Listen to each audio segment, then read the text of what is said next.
हो तुम लोग? खोलो मुझे।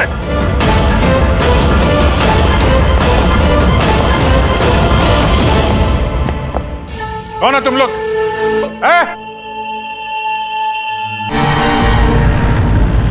कानून की जुर्म पे हुई आज एक और शानदार जीत। खतरनाक मुजरिम बाला सिंजू, जिसे बच्चों की तस्करी के लिए देश के हर राज्यों की पुलिस तलाश कर रही थी, वो आखिरकार सीआईडी के हाथों पकड़ा गया। अब सीआईडी की टीम बाला से पूछताछ करेगी और बाला के इंटरोगेशन का वीडियो बना के उसे सबूत के तौर पर अदालत में पेश करेगी, ताकि बाला को सख्त से सख्त सजा दी जा सके।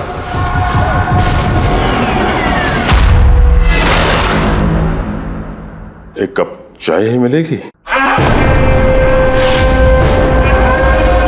वो बच्चे कहाँ जिन्हें तूने बेचा है?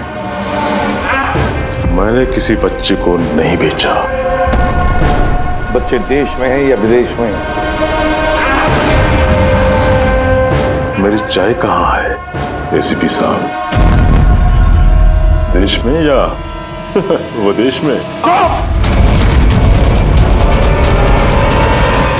बाला, उन बच्चों को सही सलामत उनके माँ बाप तक पहुंचाने की कसम खाई है हमने। अगर उनको कुछ हुआ ना, तो तेरे साथ वो करेंगे जो तू सपने में भी सोच नहीं सकता।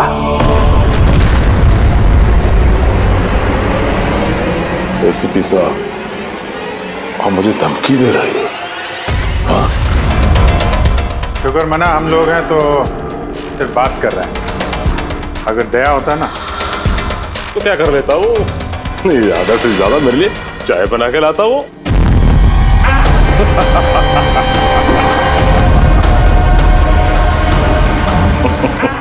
नीचे का। अरे मैडम जी, आप ही मेरे लिए चाय बना के ले। वैसे भी औरतों का काम रसोई घर में होता है, ये सीआईडी में कहाँ कर रहे हो आप? तेरी तो और अगर मुझे मैडम जी के हाथ की चाय अच्छी लगी, हाँ, तो मैं इनसे शादी करने के बारे में भी सोच सकता हूँ। वकील साहब, ये हद से ज्यादा बढ़ रहा है। क्यों? तुझे इतनी प्रॉब्लम क्यों हो रही है बे? हाँ? तेरा इस मैडम के साथ कोई चक्कर वक्कर है क्या? ये आपने क्या किया? मेरे क्लाइंट पे हाथ उठाया आपने?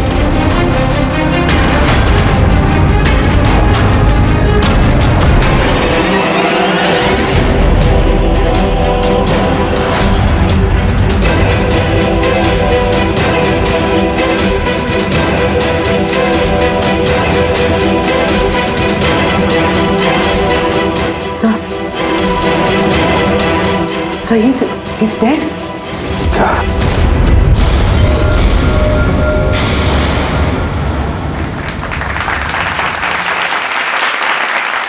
Good evening ladies and gentleman and welcome to Sawal Jawab. मैं आपका होस्ट अभय कुमार आपका स्वागत करता हूं। आज का विषय या डिबेट है कि क्या हमारे देश में कानून के रखवाले कानून से बड़े हैं? आप सब लोग ने हाल ही में इस केस के बारे में सुना होगा, जहां सीआईडी के सीनियर इंस्पेक्टर मिस्टर अभिजीत पर बाला नामक एक क्रिमिनल की मौत का इल्जाम लगाया गया। इसलिए आज हमारे साथ मौजूद है खुद senior inspector Abhijeet from the CID bureau, उनके साथ ही ACP Pradyuman ji, welcome sir, और senior inspector Daya CID bureau से। हमारे पैनलिस्ट हैं ex army officer mister Ranveer, ex IB officer Sanjeet ji और एक्स जज मिस मंदिरा, और साथ ही हैं क्राइम के सीनियर एडिटर मदन कुमार जी, और साथ में मौजूद हैं और सीनियर जर्नलिस्ट और ह्यूमन राइट एक्टिविस्ट। तो मैं शुरू करना चाहूंगा ह्यूमन राइट्स एक्टिविस्ट से। कहिए, इस केस के बारे में आपका क्या कहना है? इनके जैसे ऑफिसर्स की वजह से ही कानून का नाम खराब हो रहा है इस देश में। बिल्कुल ठीक। हाथ में गन या ताकत क्या आ जाती है, इन्हें लगता है कि अपने मनमर्जी करेंगे और मानव अधिकार की धज्जियां उड़ा देते हैं इन जैसे कानून के रखवाले। हाँ, मैं तो कहता हूँ कि इन पुलिस वालों से गन ही वापस ले लेनी चाहिए। गन चलाने की नैतिकता क्या होती है इन लोगों को समझ में नहीं आती। जी मैं तो ये कहूंगा कि ये लोग सिर्फ राई का पहाड़ बना रहे हैं। बाला सीआईडी वालों के साथ बदतमीजी कर रहा था। अब ऐसे में अगर हाथ उठ भी गया तो इसका मतलब ये तो नहीं है ना कि अभिजीत पर खूनी बनने का ठप्पा ही लगा दें आप लोग। और किसी मुजरिम से होता गलती से एक खून तो क्या आप उसे छोड़ देते हैं या फिर कोई आम इंसान से? नहीं ना। तो फिर जो नियम आम इंसान पे लागू होता है वो इन सीआईडी वाले पे क्यों ना हो? मिस मंदिर, आप कब से चुप बैठी हैं? इस विषय के बारे में आप क्या कहना चाहेंगे? अभी जी मैं चुप इसलिए हूँ क्योंकि जिस सीआईडी टीम की बहादुरी की मिसालें लोग देते हैं उनको आज यहाँ अपमान करना ठीक है क्या? देखिए, मेरे हिसाब से इस बहस का कोई अंत नहीं कि अभिजीत सही है या गलत। ये सब अपने अपने नजरिए पे डिपेंड करता है। अब मैं बात करना चाहूंगा एसीपी प्रद्युमन जी से, जिनका लंबा करियर जो देश के प्रति जिम्मेदारी और फर्ज से भरा हुआ है। इस केस में आप किसका साथ देंगे? सीआईडी के अभिजीत जी का या फिर कानून का? देखिए, आज तक मैं हमेशा कानून का साथ देता आया और आगे साथ देता रहूंगा। इंसाफ होके रहेगा और मैं ये कहने का किसी को भी मौका नहीं दूंगा कि कानून हम सीआईडी वालों के लिए अलग है और आम लोगों के लिए अलग। जब तक इंक्वायरी कमीशन का डिसीजन नहीं आता तब तक सीनियर इंस्पेक्टर अभिजीत सीआईडी की ड्यूटी से सस्पेंड रहेंगे।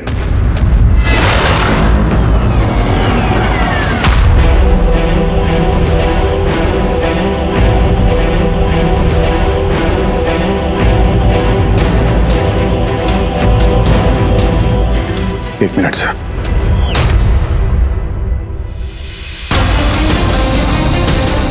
तो मेरे बारे में लोग क्या कहते हैं इससे मुझे कुछ फर्क नहीं पड़ता। अभी आपके मुंह से जो कुछ सुना बहुत तकलीफ हो रही है सर। जो कुछ हुआ आपके सामने हुआ, आप वहीं पे मौजूद थे। अपने दिल पे हाथ रख के कहिए सर कि मैंने जानबूझ के उस आदमी को मारा है। और अगर आपका जवाब हाँ है तो मैं बिना किसी अदालत के फैसले के खुद फांसी के फंदे के सामने जाके खड़ा हो जाऊंगा। अभिजीत, रिलैक्स। नहीं यार दया, बस अच्छा मजाक बना रखा है। हर कुछ महीनों में कुछ लोग हमारे ऊपर इल्जाम लगाते हैं और सर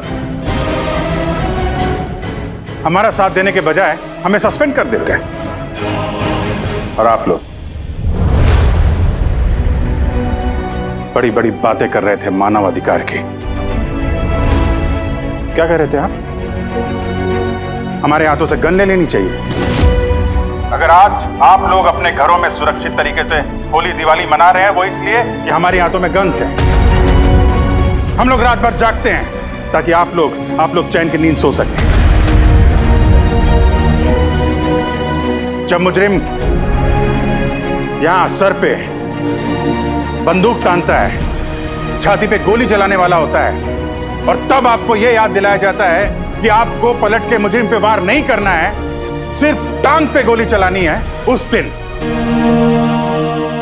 दिन मैं आपसे ह्यूमन राइट्स और मानव अधिकार की स्पेलिंग पूछूंगा। उस दिन आज मैं दुनिया वालों के सामने खुल के बोलना चाहता हूं, बाला जैसे आदमी को जिंदगी जीने का कोई अधिकार नहीं। वैसे भी अदालत उसे फांसी की सजा देती ना। कुछ दिन पहले मर गया तो कौन सा तूफान आ गया। और इतने साल अगर सीआईडी में मेरे हाथ बंधे नहीं होते तो इन जैसे लोगों का इंसाफ मैं कब का कर चुका होता। और वैसे भी ऐसे कानून का क्या फायदा जो मुजरिमों को सजा नहीं दे सकता। और वो कानून मुझे क्या सस्पेंड करेगा? मैं खुद सस्पेंड करता हूं ऐसे कानून को।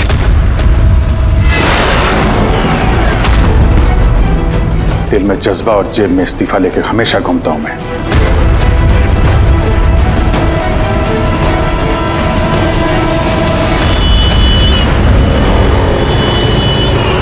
अरे यार, हम लोग तो दोस्त हैं यार, दोस्त। पहले मेरे दोस्त क्या चाहिए आपको आज? अरे कुछ मेरे दोस्त के लिए लेके आओ यार। आप और हम एक चल चल। अभिजीत, क्या हो क्या तुम्हें? अरे कौन सी जगह पे बैठे? और किस तरह के लोग हैं साथ में? चलो उठो, उठो, चलो घर चलो। कहाँ चले? सीआईडी ब्यूरो ही तो मेरा घर था और मुझे वहां जाने की परमिशन नहीं। सर सब ठीक हो जाएगा सर। आप यहाँ से चलिए। सब ठीक हो जाएगा। इससे ज्यादा और क्या ठीक होगा? और अब मैं सीआईडी ऑफिसर नहीं हूं। कोई भी ह्यूमन राइट्स वाला, कोई भी इंक्वायरी कमीशन मेरा कुछ नहीं बिगाड़ सकती। सारे मुजरिमों को एक एक करके मार डालूंगा मैं, और तुम लोग भी मेरा कुछ नहीं कर सकते। और ना वो तुम्हारा एसीपी प्रद्युमन। जाओ उसके पास जाओ तुम लोग, मुझे तुम लोगों की शक्ल नहीं देखनी। जाओ। अभिजीत, तुम होश में भी हो? तुम्हें पता है तुम क्या बोल रहे हो? अरे छोड़ो यार, ये दोस्ती दिखानी थी ना, तो उस दिन दिखानी चाहिए। आज ये अपनेपन का ढोंग करने की कोई जरूरत नहीं है। क्या बोला तुमने? ढोंग? तुम्हें ये ढोंग लग रहा है? और क्या? सही है, एकदम सही है। सर जाओ जाओ, तुम भी निकलो।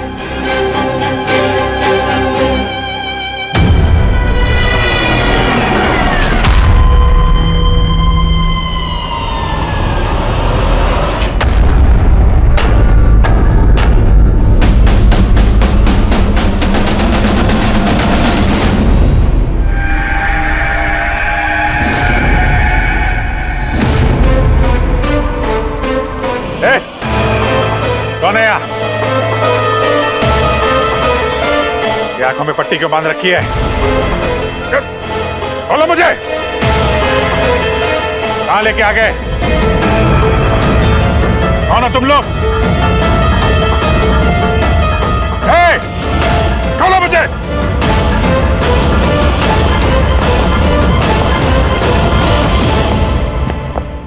कौन हो तुम लोग? पट्टी खोलो।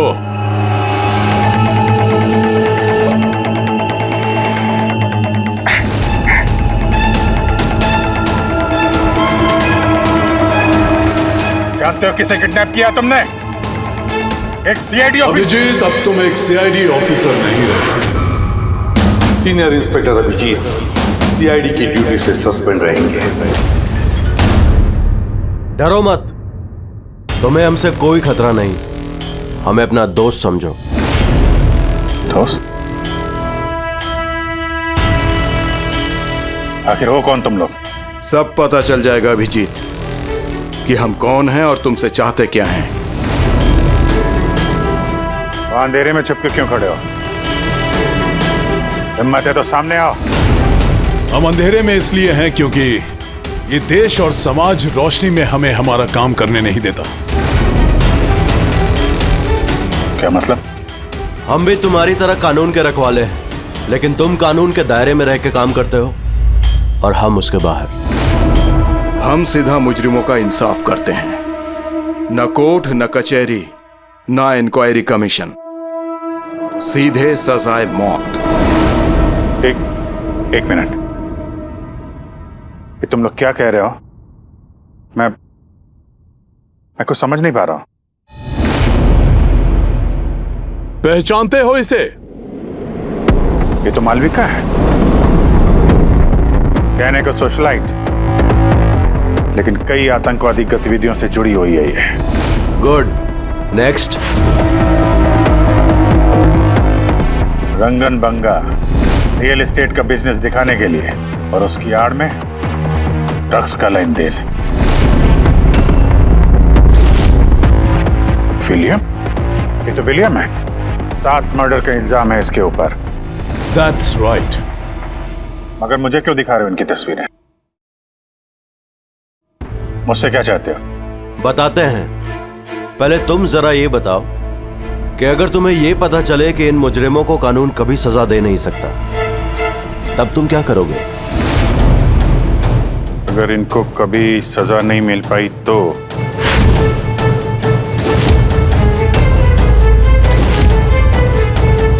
मैं खुद मार दूंगा इनको। वैसे भी किसी भी मुजरिम को इस धरती पे सांस लेने का हक नहीं है। सबको कुचल के मार देना चाहिए, सबको। Very good.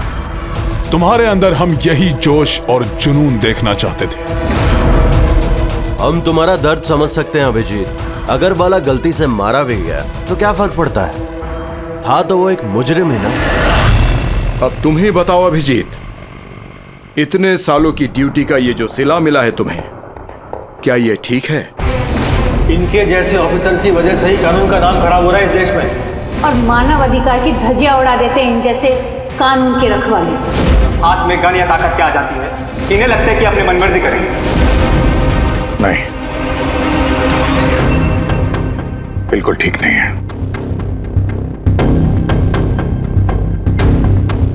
सिर्फ मैं ही जानता हूं इस अपमान का घूंट पीने से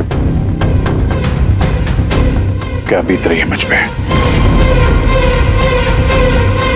किस आग में चल रहा हूं मैं। हम समझते हैं अभिजीत, इसलिए तो तुम्हारी तरफ दोस्ती का हाथ बढ़ा रहे हैं। हमारे गैंग का काम है उन मुजरिमों का सफाया करना जिन्हें अदालत ने खुला छोड़ रखा है।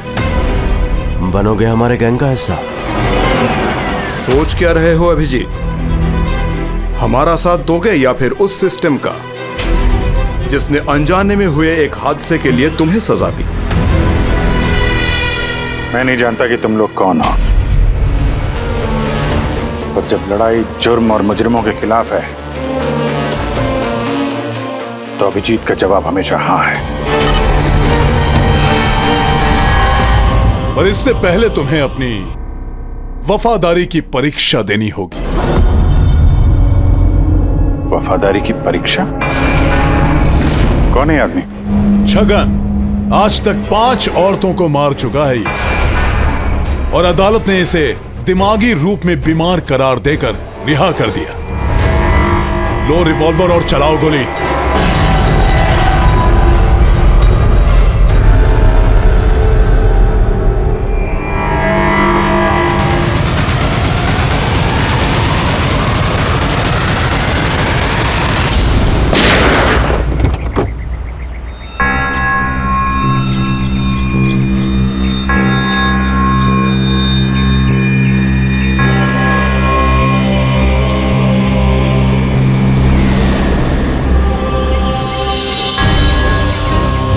हमारे फ़ोन का इंतज़ार कीजिएगा।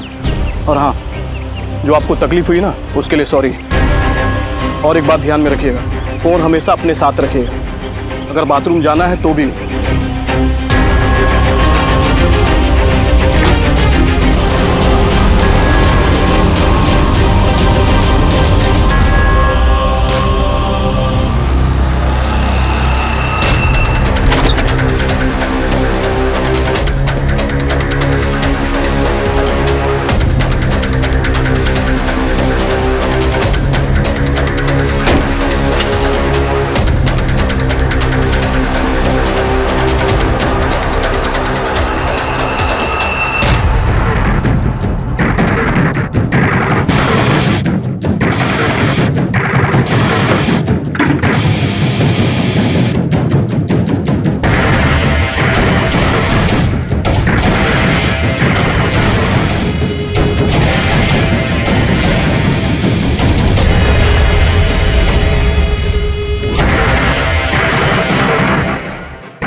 मैं आ गया।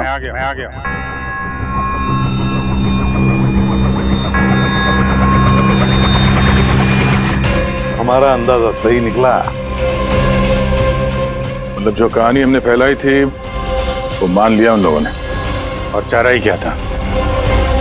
जिस जाल में वो लोग फंसे हैं उसे हमने 1 महीने पहले ही फेंका था। सर, इतने खतरनाक मुजरिमों का एक के बाद एक कैसे खून हो जाना, ये संयोग नहीं हो सकता सर। सर, इन सब मुजरिमों का ये नया दुश्मन कहाँ से आ गया? आ गया या आ गए? इन पांचों का कोई एक ही दुश्मन होना जरा मुश्किल लगता है। पर सर, अलग अलग दुश्मन है तो फिर सबने एक साथ हमला कैसे किया? फिर भी लोग अलग अलग हो सकते हैं, लेकिन गैंग एक ही है, मकसद भी एक ही, बुरे लोगों का खात्मा करना। लेकिन कानून को अपने हाथ में लेकर अलग अलग शहरों पे अलग अलग टाइम पे खून करना, इतनी लंबी प्लानिंग किसी एक आदमी के बस की बात तो नहीं है। बिल्कुल ठीक कह रहे हो अभिजीत। लगता है कुछ मिल गया तुझे, हैं? हाँ बस। क्या? बस इसमें कोई एक खूनी नहीं है, क्योंकि अधिकतर हर एक खूनी का खून करने का अपना एक खास पसंदीदा तरीका होता है, लेकिन यहाँ पर ऐसा नहीं। ये देखो, इसे गोली मारी गई है। गोली बहुत दूर से मारी गई है, लेकिन गोली सीधी जाकर के दिल में लगी है, 1 इंच भी इधर उधर नहीं। दूसरा, इसे मार्शल आर्ट के किसी एक खास मूव से मारा गया है, बहुत ही खतरनाक, एक झटके में चित। और ये तीसरा मर्डर? ये तीसरा, इसे जहर से मारा गया है। एक खास नुकीली चीज से जहर इंजेक्ट किया गया है सीधा आर्टरी में। जहर तुरंत खून में मिल गया और ये खत्म। तो तीसरा मर्डर भी किसी एक्सपर्ट ने किया है सर? हाँ, ये पहला शार्प शूटर, दूसरा मार्शियल एक्सपर्ट, और तीसरा खास तरीके से जहर का इंजेक्शन देने वाला। ये जो भी है, इन्होंने अलग अलग तरीके से जान लेने की ट्रेनिंग पाई है, जैसे कोई स्पेशल एजेंट। और शायद इस गैंग में इस तरह की सोच रखने वाले और भी लोग शामिल होंगे जो समाज से मुजरिमों को मिटाना चाहते हैं। सर, अगर ये लोग इतने एक्सपर्ट हैं तो ना ही कोई सुराग छोड़ेंगे, ना ही कोई पहचान। इन तक पहुंचेंगे कैसे? लोहा लोहे को काटता है पूर्वी। इन लोगों की गैंग तक पहुंचने का एक तरीका है, बाला की मौत का नाटक। सब कुछ प्लान के मुताबिक चल रहा था सर। फिर उन्होंने मुझे एक आदमी के ऊपर गन तान के ट्रिगर दबाने को कहा। और तुमने ट्रिगर दबा दिया? Yes sir. तुमने ट्रिगर दबा दिया? Yes sir. क्या मतलब है ये सब? हाँ? कहा था ना हमने, तुम्हारी परीक्षा ली जाएगी ये देखने के लिए कि तुम इस काम को अंजाम दे सकते हो या नहीं। मुझे किसे मारना है? एक ऐसा इंसान जो इंसान कहलाने के लायक भी नहीं है, देश के उत्तरी राज्यों में ड्रग्स का धंधा करता है, और न जाने इसकी वजह से कितने नौजवान अपनी जिंदगी बर्बाद कर चुके हैं। उसका नाम? अपने आप को बहुत बड़ा बिजनेसमैन समझता है, लेकिन ड्रग डीलिंग ही उसका असली काम है। एक बार वो शहर में वापस आ जाए, बस उसके बाद उसका काम तमाम। नाम में क्या रखा है? गोली मारने के ठीक 1 घंटा पहले तुम्हें बता दिया जाएगा कि कब और कहां गोली चलानी है। ट्रिगर कैसे दबा दिया? उसे कुछ हो जाता तो मारा जाता तो? नहीं दया, कुछ नहीं होता। वो गन के वजन से मैंने अंदाजा लगा दिया था, अंदर कुछ गोलियां वोलियां थी नहीं। अभिजीत, अब उनके रंग में इस कदर रंग जाओ कि रत्ती भर तक शक ना करे वो लोग। यही एक तरीका है उन तक पहुंचने का। लेकिन इसके पहले वो कुछ बड़ा अंजाम करें। अगर हम उनके अड्डे तक पहुंच जाएं और उन्हें वहां गिरफ्तार कर लें तो? अगर उनके अड्डे तक पहुंचेंगे कैसे? तुम्हारे आंखों पर तो पट्टी बांध रखी थी। पट्टी बंधी थी दया, लेकिन उनके अड्डे से घर पहुंचने तक मैंने रास्ते को अच्छी तरीके से महसूस किया है, और जो कुछ मुझे लगा मैंने इस पेन ड्राइव पर रिकॉर्ड किया है। ये मेरे कपड़े हैं, जूते हैं, इनसे भी शायद कुछ मदद मिले उनके अड्डे तक पहुंचने के लिए। सर, जो भी करना है जल्दी करना होगा। कभी भी मुझे वो फोन आ सकता है ड्रग डीलर को मारने के लिए। मैं नहीं चाहता कि ऐसा कोई काम करूं जिसकी इजाजत मुझे देश का कानून नहीं देता। जब तक कानून नहीं कहे हम किसी की जान नहीं ले सकते, फिर वो चाहे मुजरिम ही क्यों ना हो।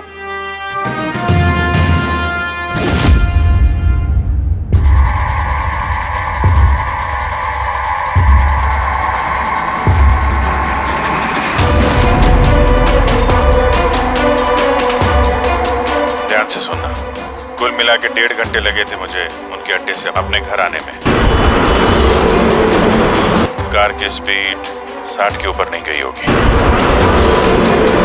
15 मिनट गाड़ी ट्रैफिक जाम में फंसी हुई थी। 10:15 उस वक्त मुझे किसी की अर्थी जाती हुई सुनाई थी।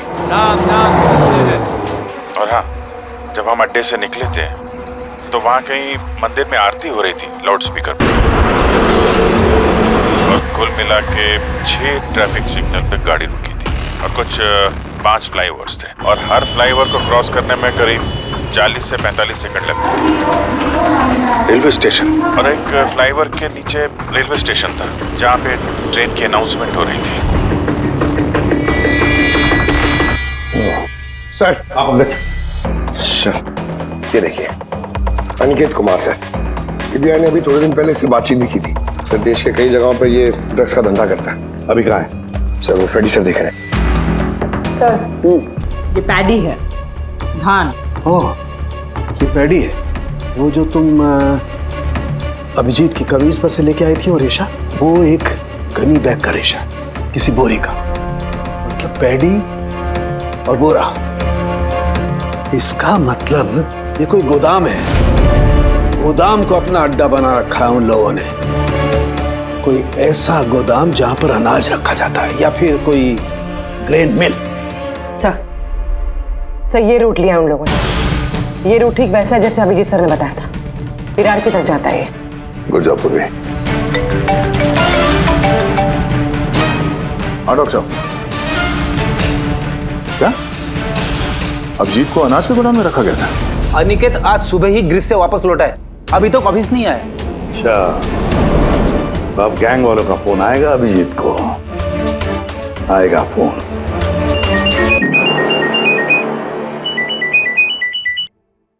हेलो, आपके लिए एक खुशखबरी है अभिजीत सर।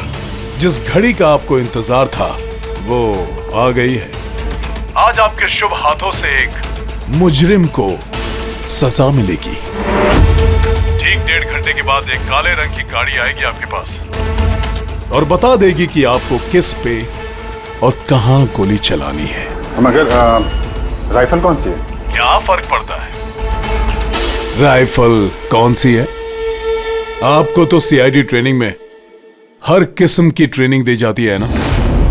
मैंने ट्रेनिंग तो मुझे सारे हथियारों की है, लेकिन मेरे पास सिर्फ एक ही चांस है गोली मारने का। तो अगर मुझे पता हो हथियार कौन सा है तो थोड़ी आसानी होगी। RS 451। Okay, RS 451।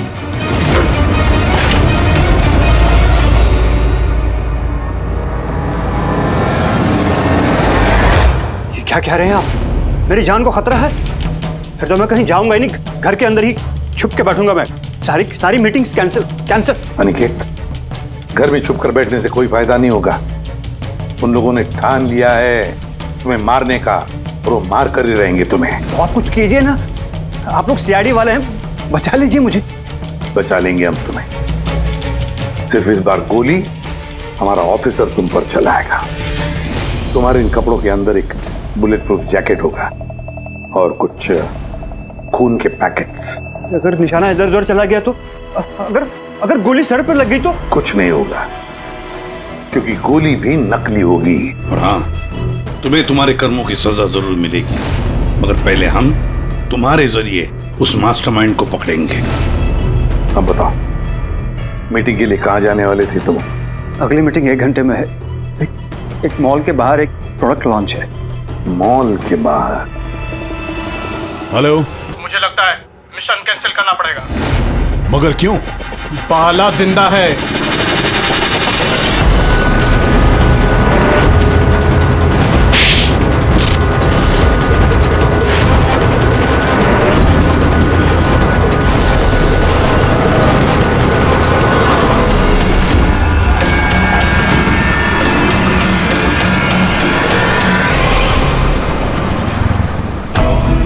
बहुत बड़ा धोखा हुआ हमारे साथ में। अभिजीत के हाथों किसी का खून हुआ ही नहीं है। प्लान कैंसिल नहीं करेंगे आप। सीआईडी और अभिजीत को इस धोखे की बहुत भारी कीमत चुकानी पड़ेगी।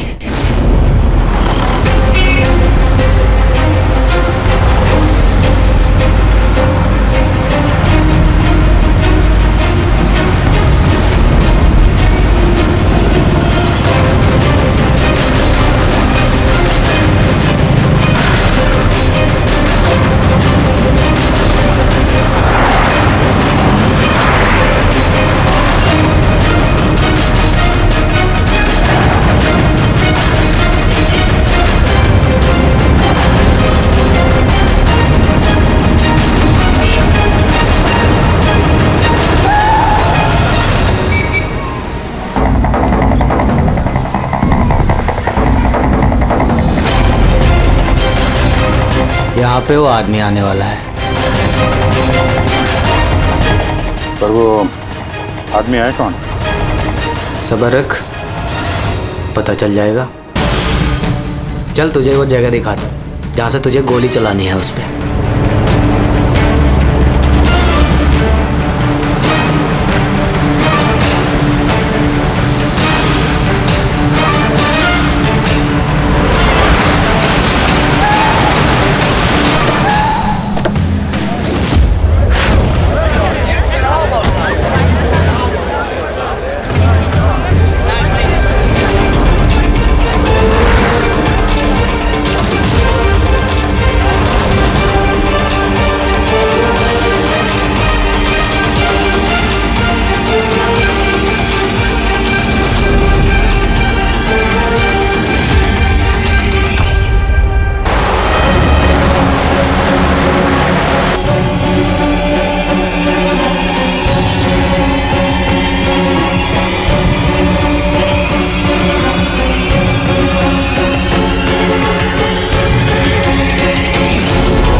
गोडाउन तो एकदम खाली है, कोई भी नहीं है यहाँ पे।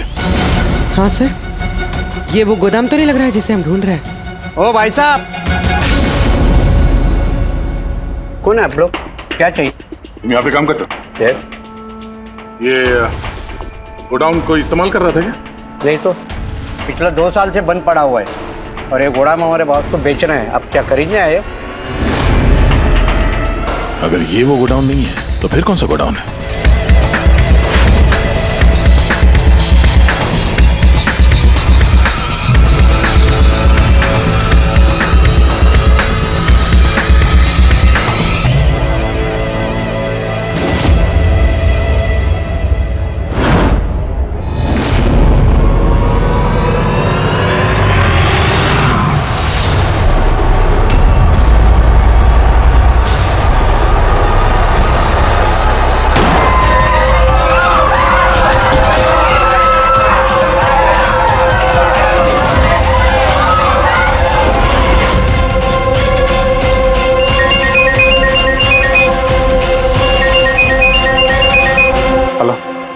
अभिजीत, तेरी कामयाबी के लिए अनिकेत की टिकट कट चुकी है।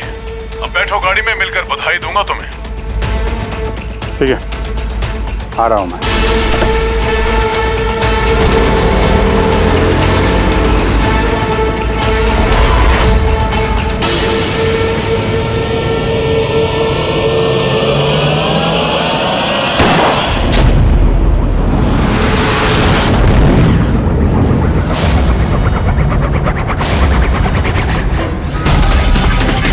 पंकज, पूरा छोड़ना नहीं।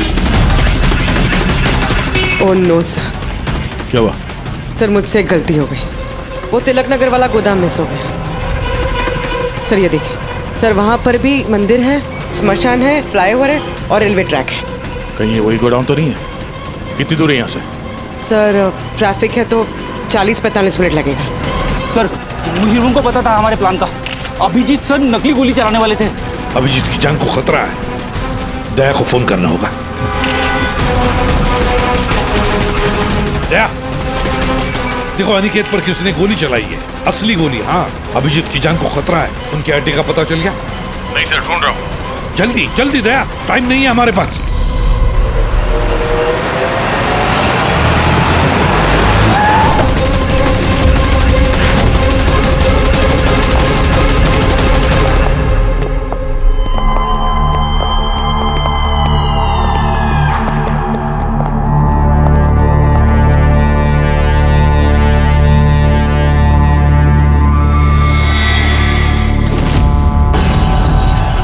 बहुत बहुत बधाई हो तुम्हें, वेल डन। अनिकेत के मौत की खबर हर न्यूज चैनल पर छा गई है और अब तुमने हमारा विश्वास जीत लिया है।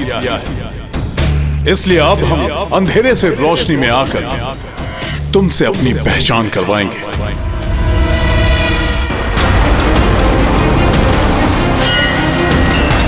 ये मंदिर है।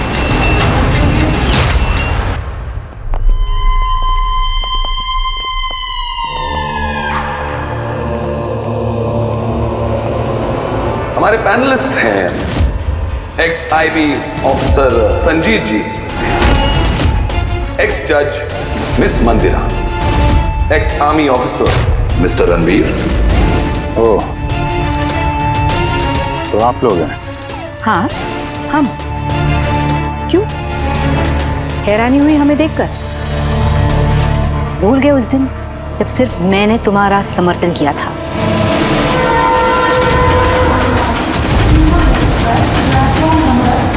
ये रेलवे स्टेशन। अभिजीत, हम सबका मकसद एक है, जुर्म का सफाया।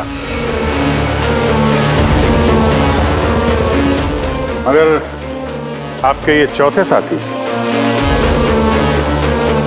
इनको क्या हुआ है? ये सामने क्यों नहीं आ रहे? मैं सामने आऊंगा भी नहीं, क्योंकि तुम एक धोखेबाज हो।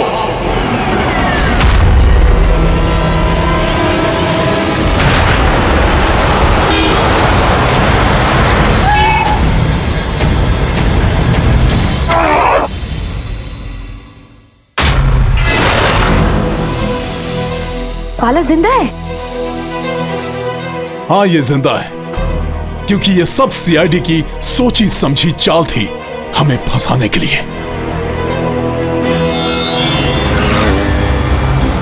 और ये स्मशान भूमि। और अनिकेत? वो भी जिंदा होगा। जरूर इस अभिजीत ने उसे नकली गोली मारी होगी। अभिजीत, इस धोखे की सजा सिर्फ मौत है, सिर्फ मौत। तुम और बाला दोनों मरोगे, दोनों। और तुझे हम नहीं मारेंगे, ये मारेगा। मैं क्यों? क्योंकि एक ईमानदार और बहादुर ऑफिसर को मारना हमारे ईमान के खिलाफ है। चल, तू मार, नहीं तो हम तुम्हें मारेंगे। वो तो आप वैसे भी मार दोगे। नहीं, हम तुम्हें एक और मौका देंगे। चलाओ गोली। ले वाला, पिस्तौल ले। ले।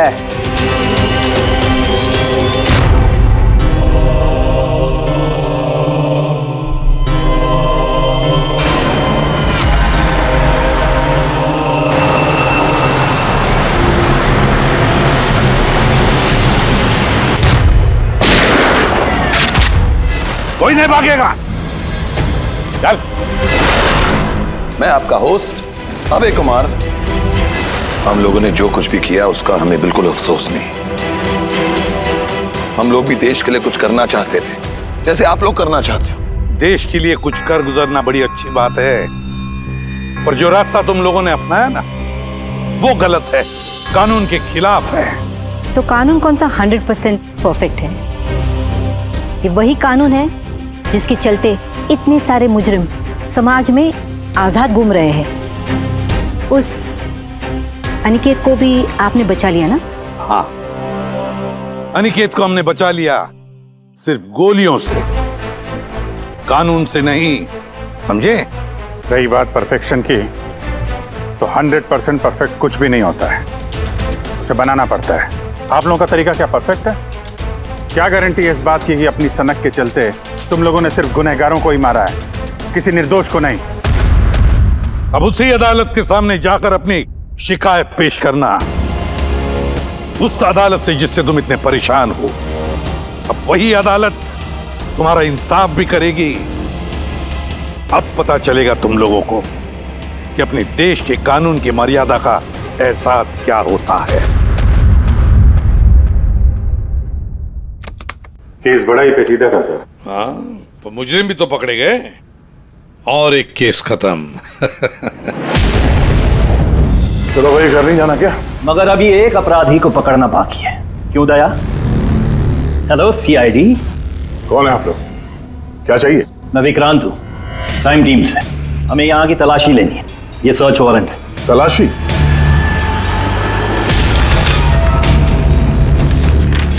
हमारी आप सबसे रिक्वेस्ट है कि आप सब हमारे साथ पूरी तरह से कोऑपरेट कीजिएगा।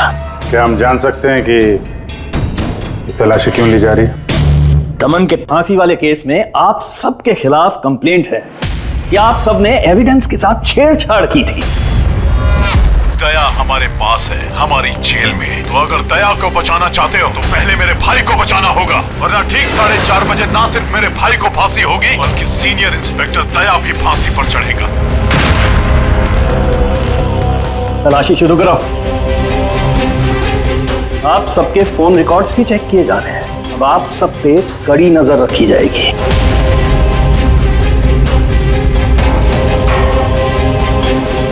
और हाँ, आप सबके साथ अकेले अकेले सवाल जवाब भी किए जाएंगे।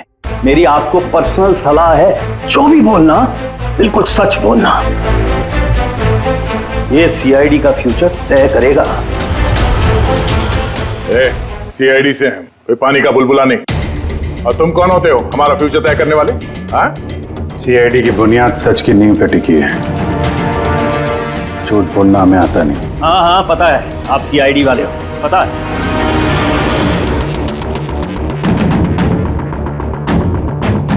लेकिन आप जो भी हो, कानून से ऊपर नहीं हो। और अब वक्त आ गया है कि आपको कानून की याद दिलाई जाए। ना पता है हमें, हम कानून से ऊपर नहीं, पर हम कानून के रखवाले हैं।